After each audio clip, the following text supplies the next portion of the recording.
حضرت ام کلثوم بنت عقبہ بن ابی معیط رضی اللہ عنہا بیان کرتی ہیں کہ میں نے سنا رسول اللہ صلی اللہ علیہ وسلم فرماتے تھے، وہ شخص جھوٹا نہیں ہے جو لوگوں کے درمیان صلح کراتا ہے، پس وہ بھلائی کی بات آگے پہنچاتا ہے یا بھلائی کی بات کہتا ہے، یعنی دو لڑے ہوئے شخصوں کو قریب لانے کے لیے اپنی طرف سے باتیں بنا کر پیش کرتا ہے، درا حالی کہ وہ باتیں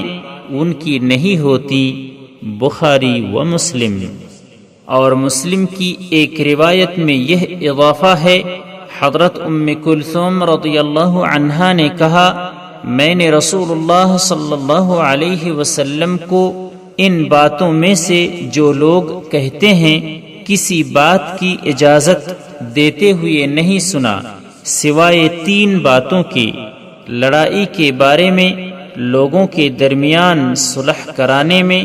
اور مرد کی اپنی بیوی سے اور عورت کی اپنے خاوند سے گفتگو میں۔ سبسکرائب کیجئے ہمارے چینل اور دبائیے بیل کا آئیکن تاکہ آپ کو ریگولر نوٹیفیکیشن اپڈیٹس مل سکے۔